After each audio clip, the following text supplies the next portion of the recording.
Okay, so let's dive in. When you picture the 1950s, what pops into your head? Maybe, those classic suburban streets, that feeling of calm, stability. Right. Picket fences, maybe? Exactly. And Eisenhower, often seen as that steady, kind of grandfatherly figure, right, leading the country after the big upheavals of the New Deal in World War II. Mm-hmm. But digging into the stack of sources you shared with us, Yeah. well, they really show a decade and a presidency Yeah. that were anything but simple or static, really. Absolutely. And that's what we're going to do in this deep dive, isn't it? We'll really go through these articles, these notes you've given us, and pull out those essential bits of knowledge, the key insights. Yeah, what's the mission here? The mission is to unpack the main events, the policies, and also those deep, sometimes really surprising tensions that shaped America while Dwight D. Eisenhower was in office. The sources definitely challenge that sort of postcard image of the 50s. Okay, so let's jump right in. How did he even get there? The material you shared kind of sets the scene for the 52 election. Truman wasn't running again. He was facing, well, real problems. The Korean War, deadlock, inflation, some scandals. Right, a tough spot. And on the Democratic side, you had Adlai Stevenson, a capable guy, but the Republican nominee was this huge figure, Dwight D. Eisenhower, Ike, the WWII hero. The sources really stress that as popularity. Oh, immense popularity and that approachable grandfatherly image you mentioned. And wow, did that translate at the polls? A landslide, wasn't it? 442 electoral votes to Stevenson's 89. Just massive. Huge. And there's a fascinating detail in the material, too. Republicans actually won some southern states in that election. Which hadn't happened since, what, 1928? Exactly. First time since Hoover in 28. A big shift. And of course, he had Richard Nixon on the ticket as his vice president. So once he's in office, what about domestic policy? The sources use this phrase, dynamic conservatism. Yeah, dynamic conservatism. It's interesting, right? Because it doesn't sound like he wanted to just tear down the New Deal entirely. No, not at all. The material suggests it was more like finding a middle ground. Yeah. After all those big changes, the New Deal, the war, Truman's Fair Deal. Sort of maintaining many of those programs, but trying to steer things in a more fiscally conservative direction, maybe, finding that middle road. That's what I found really surprising digging into these sources. You actually see him expanding some of those New Deal things. Like what? Well, they mentioned extending Social Security benefits and raising the minimum wage up to $1 an hour. Right. And he even created a whole new government department in 53, the Department of Health, Education, and Welfare, GEW. Specifically to manage those kinds of programs. Exactly. So it wasn't dismantling. It felt more like consolidating them, continuing them, but under this new framework. But the really huge domestic thing, the one everyone remembers, that the sources highlight is the interstate highway system, authorized in 1954. Oh, yeah, monumental. The plan was just enormous $27 billion, which was staggering money then, to build 42,000 miles of freeways. And the federal government picked up most of the tab. Almost all of it. 90% of the cost? The impact of that? Yeah. The material says it was just transformative. Yeah. And not always in ways people expected. Absolutely. I mean, obviously, it created countless jobs, construction, materials, all that. And it made travel so much easier, faster, which really fueled that move to the suburbs, didn't it? That was already happening, but this accelerated it massively. For sure. But there was a downside, too. The sources point out it dealt a pretty big blow to the railroad industry. Suddenly, there's this direct competition for passengers, for freight. Right. Okay, so beyond the highways, what about his economic goals? He wanted to balance the budget. That was definitely a stated goal. Though the sources are quick to point out he only actually managed it 3 times in his 8 years in office. Only 3 times? Yeah. Okay. And he was worried about, what did he call it, creeping socialism? Yeah, that phrase pops up. But again, the sources show it's kind of a mixed bag when you look at the results. How so? Well, defense spending did drop a bit as a percentage of GNP from about 13% down to 10%. But his attempts to cut spending elsewhere didn't always pan out. Like the farm supports. Exactly. The notes mention his efforts to reduce farm price supports actually failed, and the administration ended up spending more on those programs than previous ones had. And on the budget. Didn't hit the balance often. And the sources say by 1959, the deficit under Ike was actually the highest peacetime deficit the U.S. had seen up to that point. That's right. Highest peacetime deficit. Plus, in 1954, they lowered tax rates for corporations and for high-income individuals. So you see that tension, right, between the stated goal and the practical realities of governing. Definitely reflected in the numbers. The material also mentions his preference for privatization where possible. Like the offshore oil fields. Yeah, transferring control of those to the states and encouraging private power companies to compete with government, things like the Tennessee Valley Authority, the TVA. Okay, what about labor? Hmm. Big fours in the 50s. The AFL and CIO merged, right? Yep, 1955, they formed the AFL-CIO, a huge moment for organized labor. But the material mentions some trouble brewing within that new Oh, organization. yeah, a major internal fight. The AFL-CIO ended up kicking out the Teamsters Union later in the decade. The Teamsters. Why? Well, the sources describe it as gangsterism among some of the high-level officials. Corruption, basically. Which brings us to Jimmy Hoffa, head of the Teamsters. The sources paint him as this incredibly powerful union boss. One of the most powerful ever, maybe. Shit. And the notes mention he used really hardball tactics to, influence politicians. A lot of pressure. And Eisenhower responded to that. Directly, according to the notes. He pushed for the Landrum-Griffin Act in 1959. What was that about? The idea was to clamp down on illegal financial stuff within unions and also curb those strong-arm tactics. The sources connect it right back to Hoffa threatening congressmen who are supporting tougher labor laws. It's interesting how those domestic issues, the economy, labor, played out politically. The sources mention the Republicans lost control of Congress in '54. That's right, both houses. Economic troubles were a factor there. Okay. But ending the domestic side on a different note, Oh. the country itself grew, didn't it? Right, almost forgot. The sources remind us Alaska became the 49th state in 1958. And Hawaii followed right after. The 50th state in 1959. So the map changed too during his time. Okay, let's shift gears now. Civil rights. Yeah. Because this is where the sources really lay out an unexpected story. Yeah, it's fascinating. Eisenhower, by all accounts in this material, he wasn't planning to be a big civil rights president. That wasn't top of his agenda. But his years in office saw some absolutely crucial moments. Huge gains, really. What's interesting, looking at the lead up in the material you shared, is the groundwork the NAACP had already been laying in the 1940s. How so? They had this strategy attacking separate but equal, but starting with colleges and universities first, suing segregated institutions. And it worked. Yeah, it opened doors for African Americans in Southern universities. But elementary and secondary schools, still totally segregated. Then comes a really key decision by Eisenhower in 1953, appointing Earl Warren as Chief Justice of the Supreme Court. And the sources really stress how unexpected this appointment's impact was. Warren was seen as, a moderate conservative, maybe. Yet he becomes One of the most significant and liberal chief justices of the whole 20th century. It was a huge surprise. The material even includes that detail about Eisenhower later supposedly calling the Warren appointment my biggest mistake. Which really sets the stage, doesn't it, for the landmark decision, Brown v. Board of Education of Topeka in 1954. Tell us about that case. Well, the NAACP brought it for Linda Brown. She was denied entry to an all-white school near her home in Topeka, Kansas. And Thurgood Marshall argued the case. Yes, Thurgood Marshall. He argued that segregation violated the 14th Amendment's Equal Protection Clause.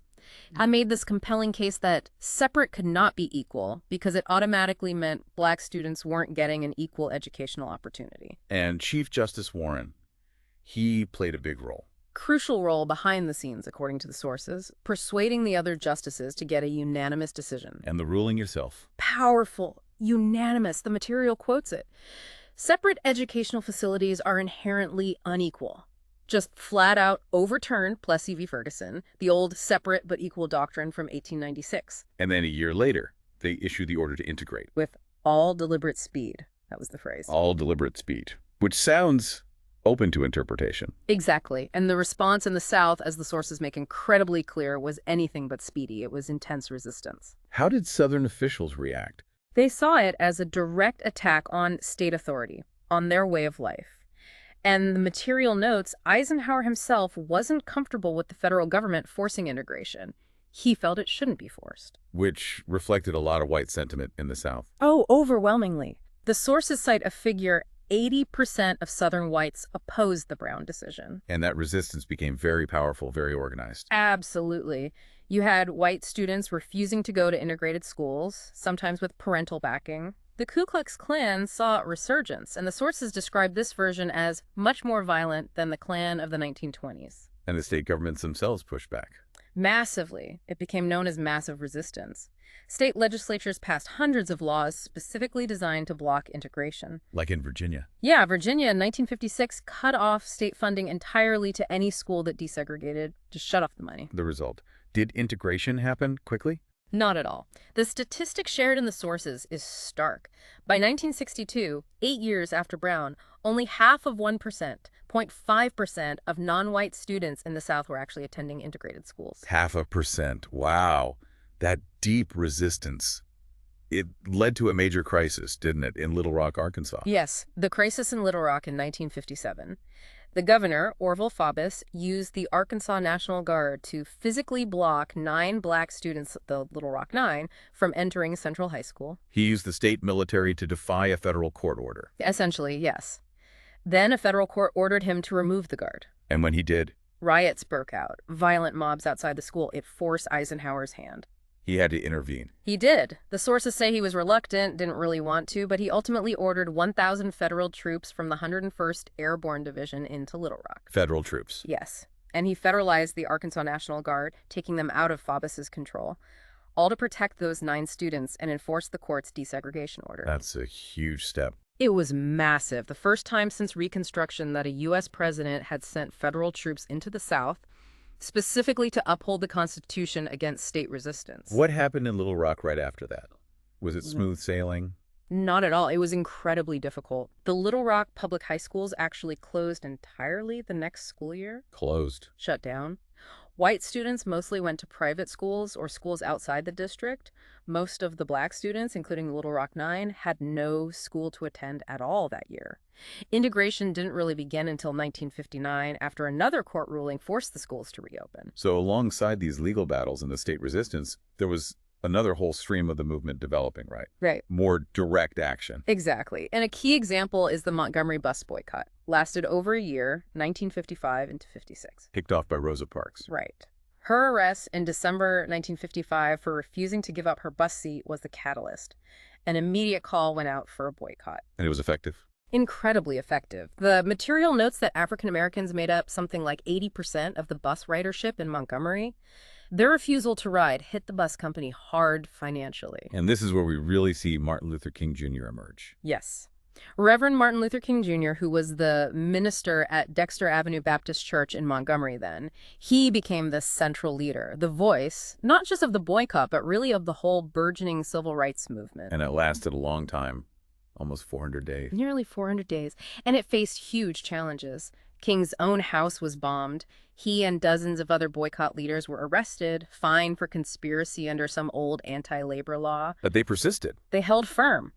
And ultimately, the Supreme Court ruled in December 1956 that Montgomery's bus segregation was unconstitutional. The boycott won. And King then helped form a new organization. Right. In 1957, he co-founded the Southern Christian Leadership Conference, the SCLC, which became a major engine driving the movement, promoting nonviolent resistance. Nonviolence was key to his strategy. Absolutely central.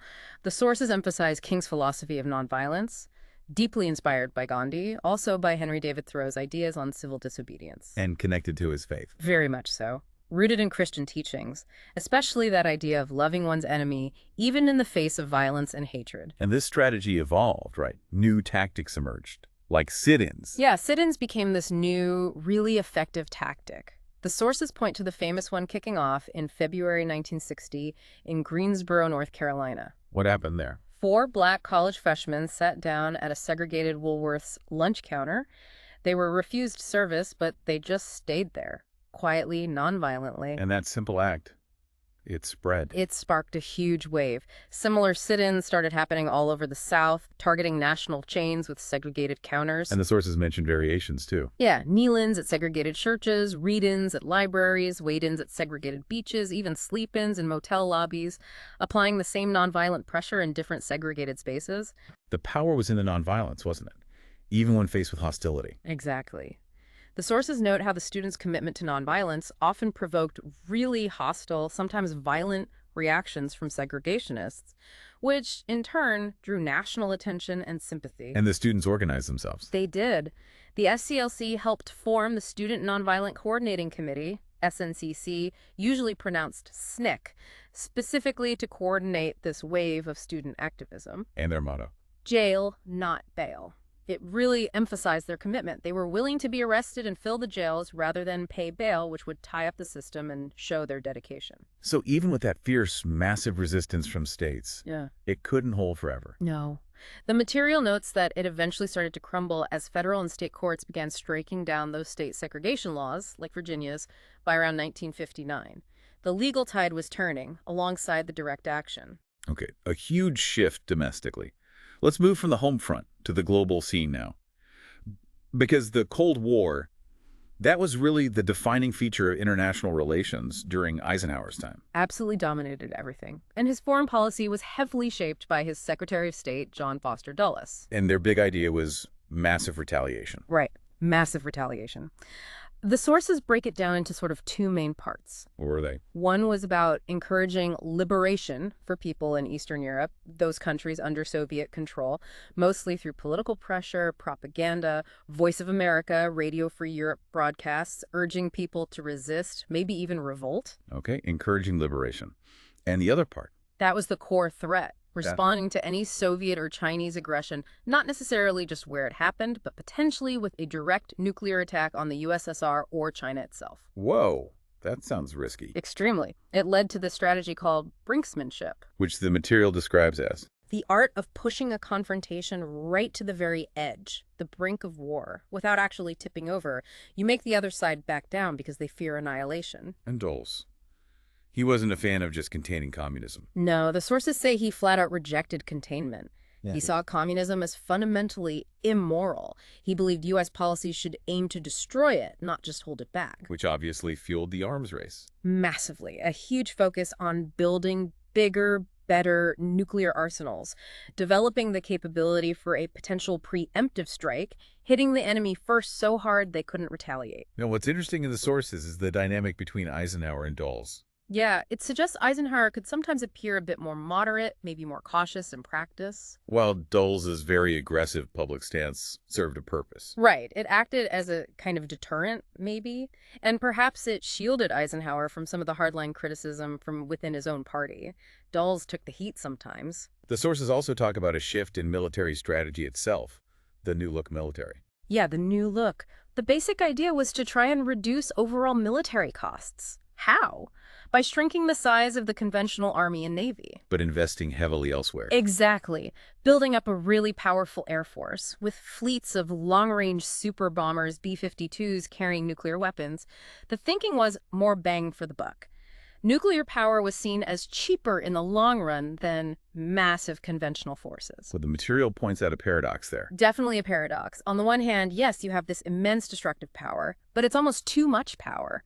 It meant, as the sources say, overkill. Right. Meaning you had this giant nuclear hammer, but it left the U.S. with very limited options for responding to smaller, non-nuclear crises, like the Hungarian uprising we'll get to. What are you going to do, nuke Budapest? Right.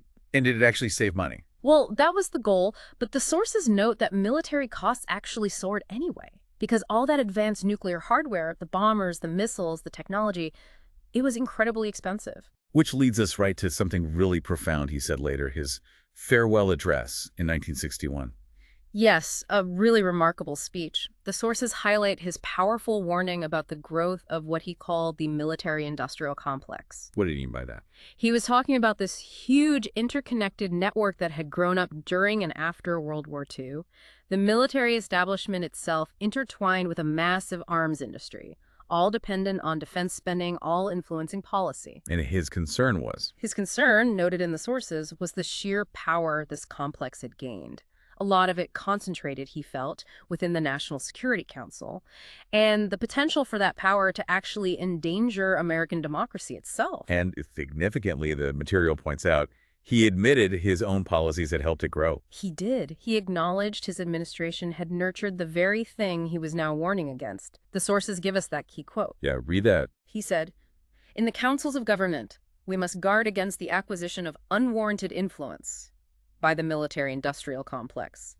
The potential for the disastrous rise of misplaced power exists and will persist.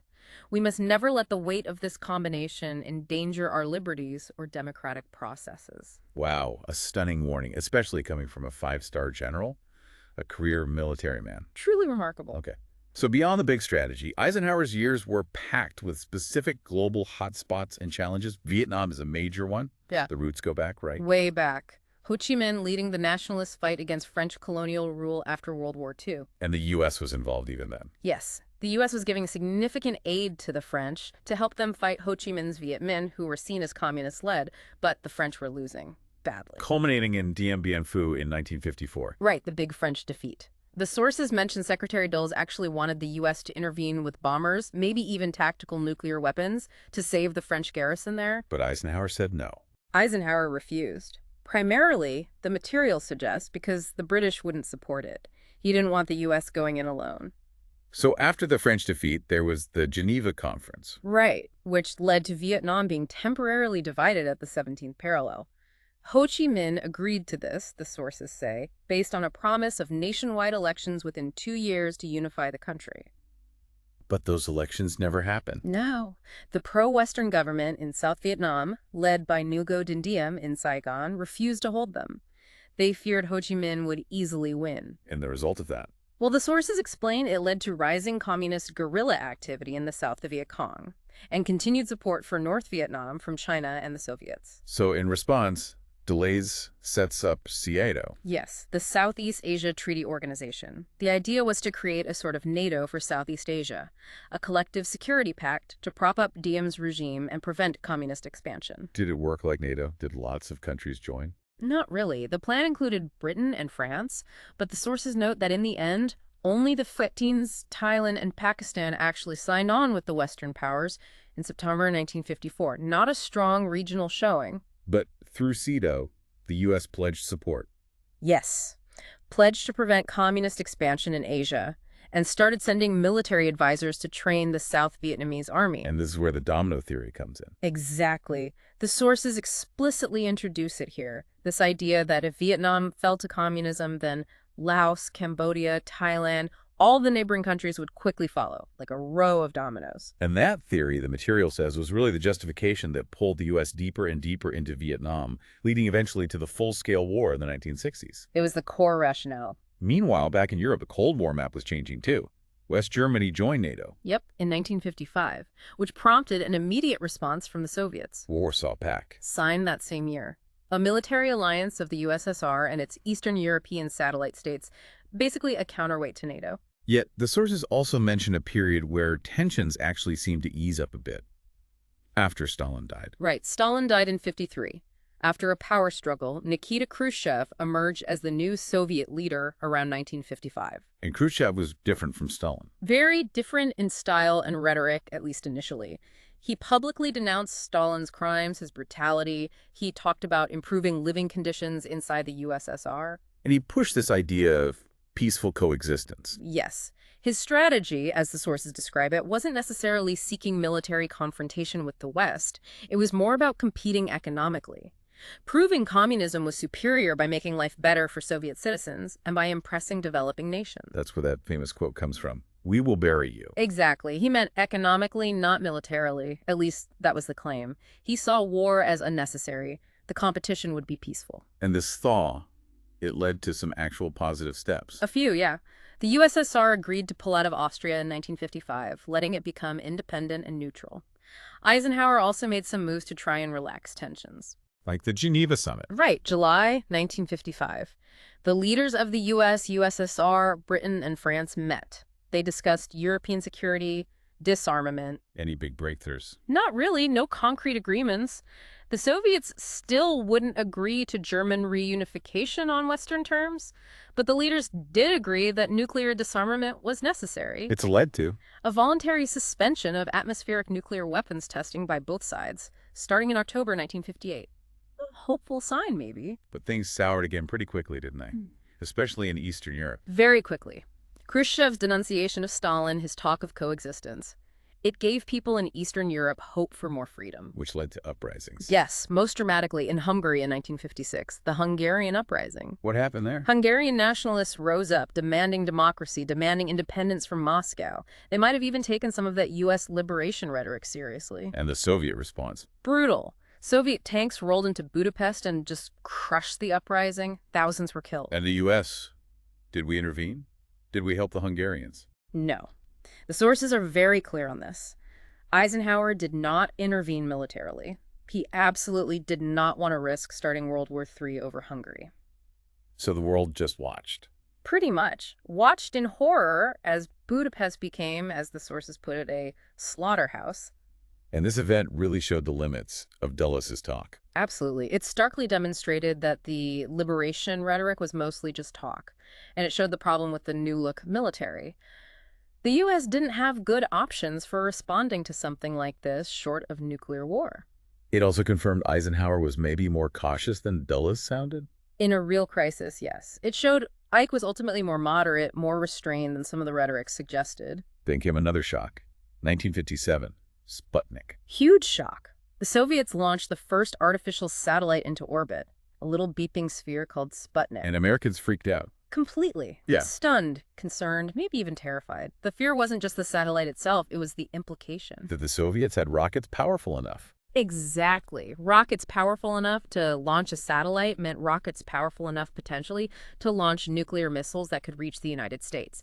Even though, technically, U.S. bombers were still probably a bigger, more immediate threat. But the public perception was a huge missile gap. Yes, huge public anxiety demanding the government close this perceived missile gap immediately. How did Eisenhower respond? According to the sources, one major response was educational.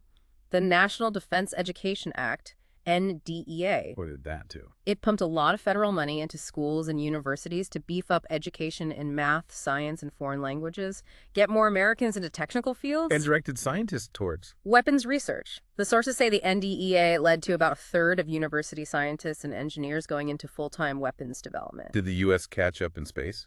Eventually, yes. We launched our first satellite, Explorer First, in 1958. And NASA, the National Aeronautics and Space Administration, was created that same year. But the main result of Sputnik was A massive U.S. arms buildup. More B-52 bombers, developing nuclear submarines like the Polaris, deploying more short-range missiles in Europe. The arms race kicked into high gear. and tensions flared up again over Berlin. November 1958. Khrushchev issues an ultimatum, demanding the Western powers get out of West Berlin within 6 months. And Ike and Dulles. Refused to yield, stood firm. But things eased slightly after that. Through visits. Yeah, diplomacy helped. Vice President Nixon went to the USSR in '59. That's when the famous impromptu kitchen debates with Khrushchev happened. Right, arguing over consumer goods. Exactly.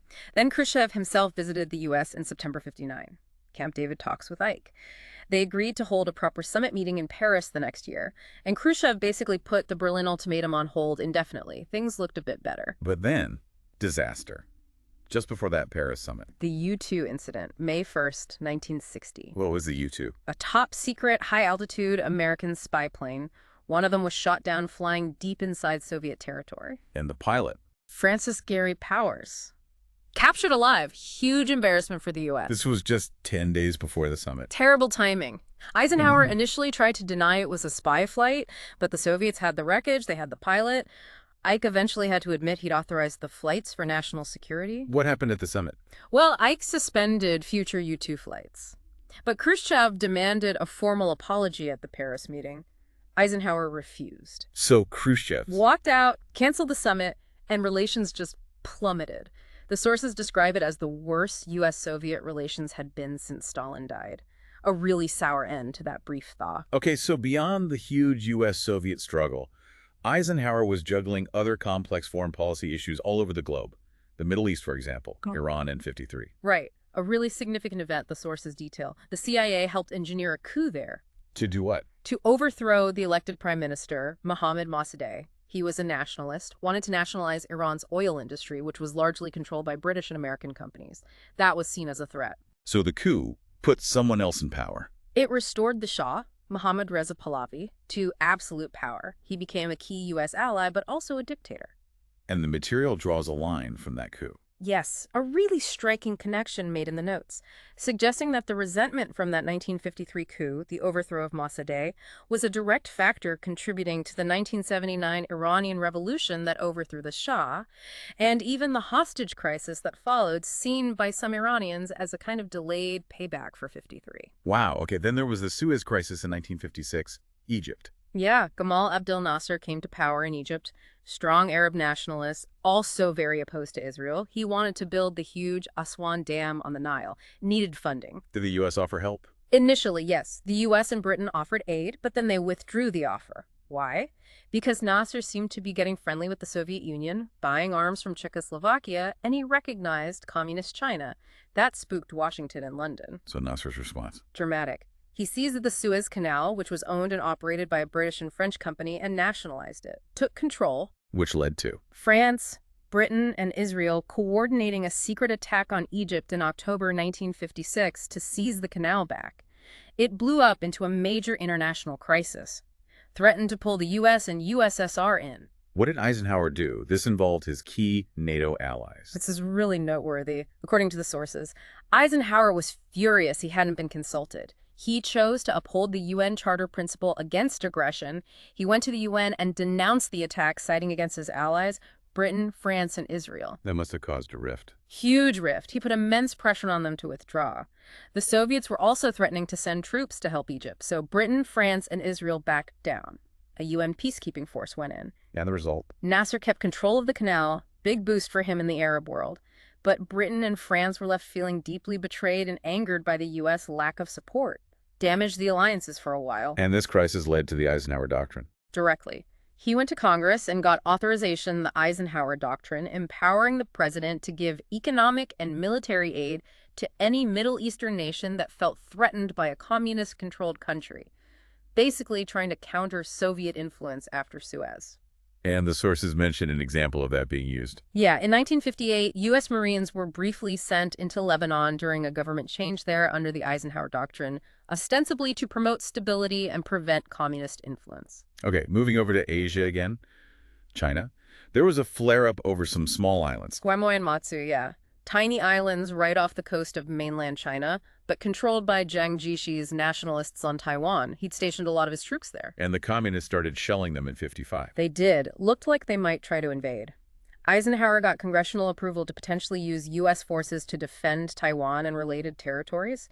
He sent the U.S. 7th Fleet into the area as a show of force. How did it de-escalate? Secretary Dulles did some diplomacy behind the scenes. He convinced Jiang Jiechi to publicly renounce any intention of using force to try and retake mainland China. That helped calm communist fears a bit, and the immediate crisis passed. Okay, and finally, let's talk about Cuba, because that becomes huge later. But the seeds were sown here. Definitely. The sources spend a good bit of time on Cuba. They note that before Castro, U.S. businesses had huge interests there, owning like 90% of the mines, 40% of the sugar industry. But Cuba wasn't just poor. No, interestingly, the material points out Cuba actually had the second highest standard of living in Latin America before 1959, and pretty high literacy rates, too. Not the typical picture, maybe. Then Fidel Castro takes over. New Year's Day, 1959. Right. Overthrew the dictator Fulgencio Batista, who was seen as oppressive and corrupt, and who then fled the country. How did Eisenhower react to Castro initially?